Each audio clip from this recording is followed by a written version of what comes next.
Bonjour à toutes et à tous et bienvenue sur le plateau de Pouf, l'info qui souffle, votre émission d'information. Et le thème qui nous rassemble aujourd'hui n'est d'autre que le Bitcoin. Alors, une bulle spéculative, un piège à gogo, une monnaie de singe. Sur notre plateau aujourd'hui pour en discuter, Julien Duchesne. Bonjour. Bonjour, mais Bitcoin n'est pas une monnaie, hein. Je tiens à vous le rappeler, on ne peut pas laisser dire des choses pareilles. Oui, très bien.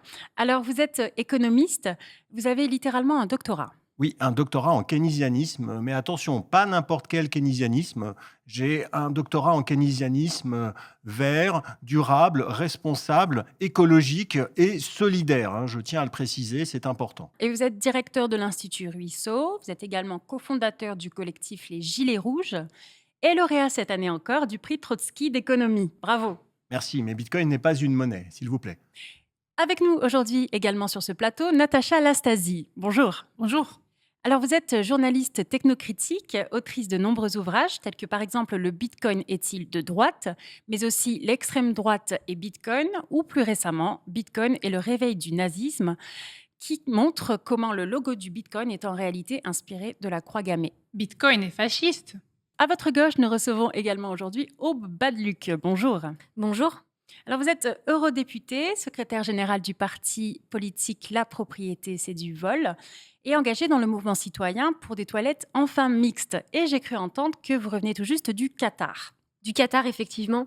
J'étais responsable de la délégation de la lutte contre le terrorisme et nous sommes allés en discuter avec nos amis du Golfe, des personnes formidables d'ailleurs. On en discute tout à l'heure, oui. Et nous accueillons également Michel. Bonjour. Bonjour. Alors, je dois dire à nos spectateurs que j'ai beaucoup hésité avant de vous inviter parce que vous êtes biaisé, puisque vous avez du Bitcoin, alors que les autres personnes sur ce plateau sont complètement indépendants. Non, Oui, non, oui, non, oui. non, Si, si, elles sont si, si, si, pas si, indépendantes. si, si, Enfin, si. Alors, Comment on ne si, comprend pas très bien ce que vous faites, hein. Vous êtes président du Bitcoin SAS, domicilié à Chypre, comme par hasard. non, non, pas du tout. Alors, en fait, je suis Pas pas si. président. Madame non plus, c'est- Lastasie. Attendez, nous n'avons pas encore Non. commencé. c'est- Alors, avant de lancer le débat, reportage chez Amaury, qui est devenu en 6 mois plus riche que tout le monde sur ce plateau. BTC. 3 lettres qui ont changé la vie d'Amaury. Cet ancien prof d'histoire de 34 ans est maintenant à la retraite. Après avoir investi en 2017, il a réalisé ce que l'on appelle, dans le jargon des traders, un x40. Voilà, donc c'est ici que j'ai acheté une galette des rois pour un ami il y a quelques années. Il a voulu que je le rembourse en bitcoin et c'est ici que tout a commencé. Une galette qu'Amaury gardera finalement pour lui, se transformant en la coquette somme de plus de 1000 euros. Dans son appartement, plusieurs objets à l'effigie de la reine des crypto-monnaies. Des t-shirts et des coussins. Un camembert avec le célèbre logo. Ou plus étonnant encore, une peluche qui symbolise le Bitcoin. Pas de doute, Amaury est bel et bien ce que l'on appelle un bitcoiner. Malgré le caractère extrêmement risqué de cet investissement et la réticence de ses proches, Amaury n'en démord pas. Poussé par le succès de sa galette des rois, il y a investi la quasi-totalité de ses économies et a même contracté un prêt pour se lancer dans le minage de Bitcoin. Et donc des comme ça, j'en ai des centaines. C'est pas un peu trop encombrant? Bah moi ça va, mais je vous avoue qu'entre le bruit et la chaleur, ça a pu causer quelques problèmes dans mon couple. Et donc il a fallu faire un choix. Dorénavant célibataire, Amaury peut se consacrer pleinement à son nouvel amour, le Bitcoin.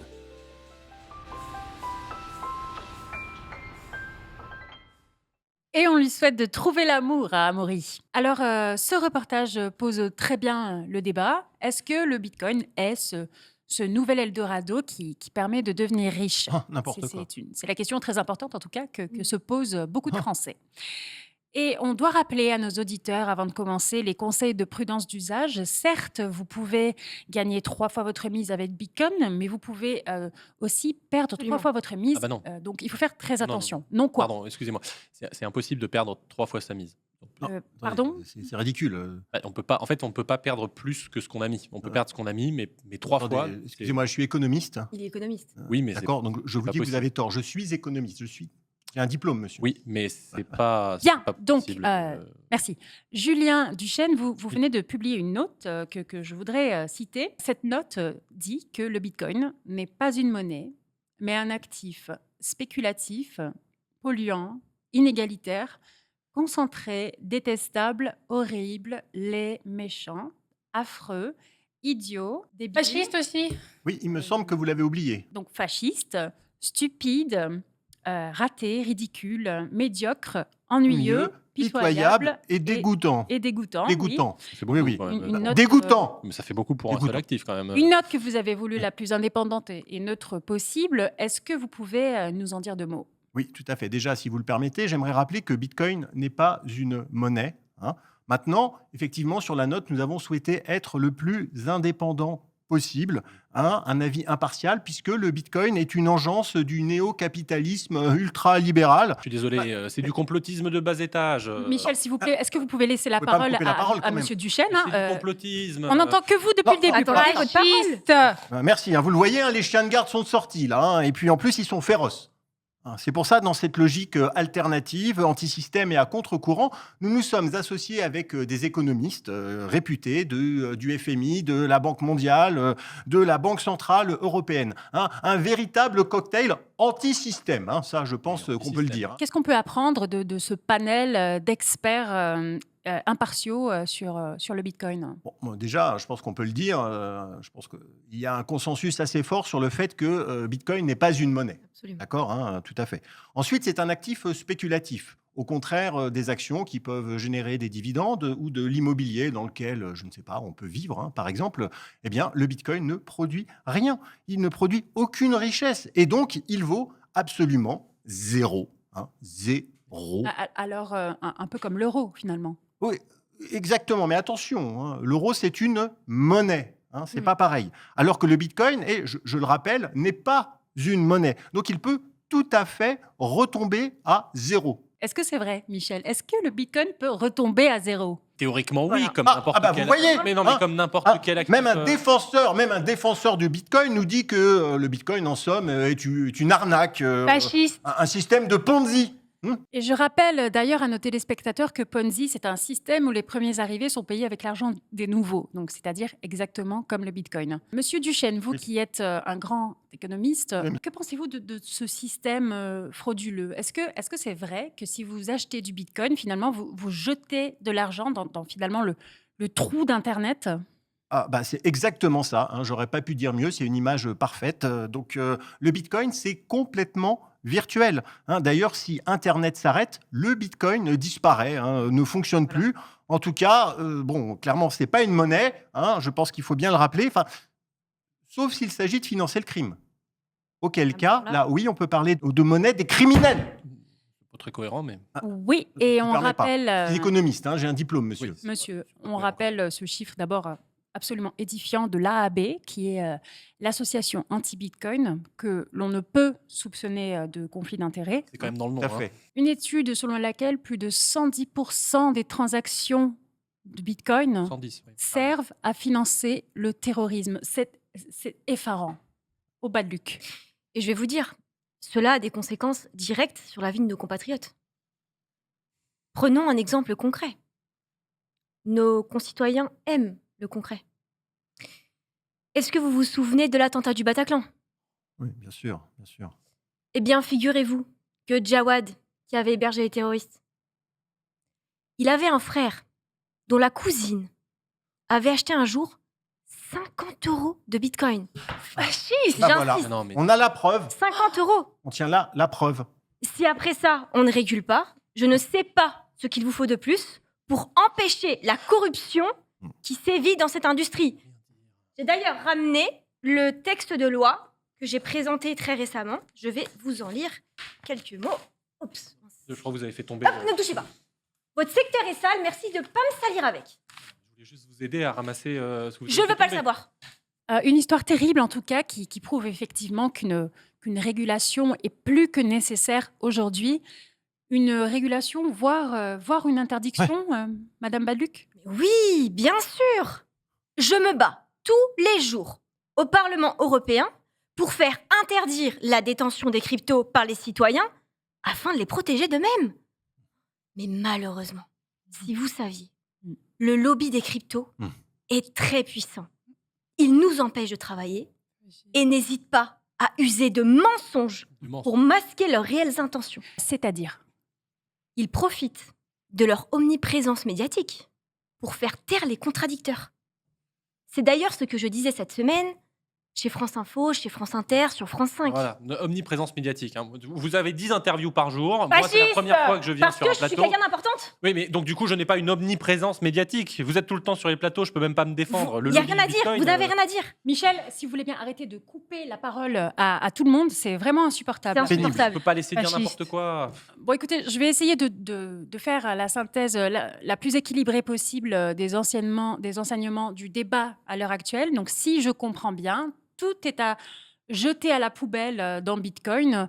Il n'y a rien à garder, hein, Monsieur Duchesne. Bah, en effet, Bitcoin, c'est une technologie qui est complètement dépassée. Hein. C'est un crypto-actif de première génération, voire de génération 0, Dire. ou génération -1, génération -2, Mais depuis, génération il moins... y a eu des cryptoactifs de 2e et 3e génération, avec Ripple par exemple. Ouais, bah, tout à fait. Il y a des millions de cryptos qui existent, des millions de crypto-actifs. Absolument, Donc absolument. c'est bien la preuve qu'ils n'ont aucune rareté. Et on tient là la preuve hein, que cette rareté, c'est juste un mirage. Et il faut bien faire la différence entre le Bitcoin et sa technologie sous-jacente. Et je sais bien qu'autour de cette table, nous avons tous compris que la véritable révolution, c'est le blockchain. Mais non. Absolument. Fasciste. Non. Oui. Fasciste, Oui. hein. Du reste, les monnaies numériques de banque centrale vont rendre le Bitcoin complètement inutile. Ce sont des monnaies de 8e génération. Hein. L'euro numérique, c'est la 8G de la crypto. Ça veut rien dire. Oui, d'ailleurs, c'est une idée que vous défendez dans votre nouveau livre, que je lirai avec grand plaisir, pour un argent vraiment magique. Exactement. Hein. C'est en imprimant une quantité illimitée de monnaie que cela nous permettra d'atteindre en fait le véritable rêve de Satoshi Nakamoto, hein, d'accord, la crypto 12.0. Et c'est une crypto 12.0 qui va court-circuiter hein, les banques. C'est ça, c'est l'euro numérique. Mais qui seraient les bénéficiaires de cet argent? Ah bah, des associations d'utilité publique hein, à vocation écologique, comme par exemple Mais non. Greenpeace ou Vous alors... pouvez pas dire ça, c'est hyper dangereux. C'est hyper dangereux. Qui déterminerait les critères qui permettront d'attribuer cet argent Non, magique mais pas. Attendez, pouvez attendez, pas- Michel, non, Michel, mais on peut Michel, pas Michel, Michel, Michel. Vous êtes en train de remettre en cause le réchauffement climatique. On est d'accord? mais non, mais En pas du tout. 2024. C'est pas ce que je dis. C'est vous qui êtes dangereux. Je suis désolée, monsieur, mais je ne peux pas vous laisser dire ça sur mon plateau. C'est Fasciste. juste Mais impossible. c'est pas ce que j'ai dit. Au bas de Luc. Écoutez, si encore Bitcoin n'était qu'un Ponzi, mais c'est un Ponzi climaticide. Est-ce que vous savez que chaque transaction nécessite 25 986,45 éoliennes? D'après le Forum économique mondial, Bitcoin consommera plus que la planète entière d'ici 2 ans. Mais C'est c'est- demain. Mais c'est n'importe quoi. Mais enfin, Non, ce n'est pas n'importe quoi. réfléchissez. Pour consommer plus que la planète, il faudrait miner sur Mars. Ça n'a pas de sens ce que vous racontez. Toutes les études académiques qui sortent depuis 2 ans montrent que Bitcoin est un atout dans la lutte contre le changement climatique. Écoutez, Michel, on va pas faire une bataille de chiffres et de sources, là. C'est pas l'objectif. Non, pas on possible. veut rester clair pour nos téléspectateurs, Alors, c'est Michel. important les Non, mais- chiffres et les sources. Non, mais vous avez peut-être vos chiffres, vos sources, mais moi j'ai mon diplôme. Oui, mais D'accord? Michel, je vous trouve particulièrement agressif, d'accord? Ouais. Arrêtez d'insulter tout le monde à tout va, c'est insupportable. C'est sectaire, votre truc, c'est religieux, je suis désolée. Fasciste. Donc je vous demande, Michel, s'il vous plaît, une dernière fois, de rester cordial, d'accord? Ces énergumènes inutiles pour la société et qui détruisent la planète ne peuvent pas avoir de débat. mais c'est pas Non. très cordial ça, on est d'accord? Ils ont abandonné la rationalité discursive pour vouer un culte religieux à Natoshi Nakamoto, un obscur japonais. De mon côté, après avoir bloqué toutes les personnes qui souhaitaient débattre avec moi sur les réseaux sociaux, je peux vous garantir que 100% des personnes qui interagissent avec moi sont des trolls qui se livrent à du cyberharcèlement. Et vous avez tout notre Rien dire. soutien, Aube, Merci beaucoup. contre cette meute sectaire. Courage. Merci.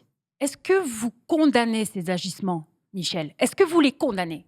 Est-ce que je condamne le harcèlement. Bah oui, évidemment, ça n'a rien à faire dans la vie démocratique. Je constate aussi simplement que Madame Badluck refuse les échanges cordiaux et Et que voilà. Et c'est après, dommage. on ose me reprocher de ne pas débattre avec ces gens-là. Fasciste. Bitcoin n'est pas une monnaie. À ce stade du débat, en tout cas, je crois que le sujet est beaucoup plus clair pour les téléspectateurs. Vous êtes d'ailleurs nombreux à nous écrire, merci, sur notre site internet et nos réseaux sociaux. Et on a par exemple un certain Jean-Daniel Marc qui nous écrit: le Bitcoin, c'est pire que les tulipes en Hollande en 1637, au moins une tulipe, c'est joli. Une réaction. Complètement d'accord. Ouais, j'aurais pas dit Fasciste. mieux. Non, J'aurais mais pas ça dit n'a- mieux. Fasciste. Ça n'a aucun Non, tout à sens. fait. Les tulipes en 1637. Et allez, ça 1639. recommence. Et ça recommence Ça n'a avec pas- les faits, là. Les ça- faits, les c'est faits. pas- Moi, j'ai un diplôme, Merci. je suis économiste. Hein. Fasciste. En tout cas, merci à vous d'avoir suivi ce nouveau numéro de Pouf, l'info qui souffle. On se retrouve la semaine prochaine avec un sujet passionnant, le marxisme chez les animaux, où l'on aura le plaisir de recevoir à nouveau Madame Lastasie, qui se fait rare sur les plateaux et qui viendra nous parler de son nouvel ouvrage, Marx pour les chats. Est-ce que vous pouvez nous en dire 2 mots d'ailleurs? Bien sûr. Dans ce livre, je propose de réactualiser l'héritage de la pensée marxiste pour poser les fondements de communisme interespèces et montrer que la question féline traverse l'histoire des mouvements sociaux depuis Mimi, la chatte de Rosa Luxembourg, jusqu'aux Black Panthers.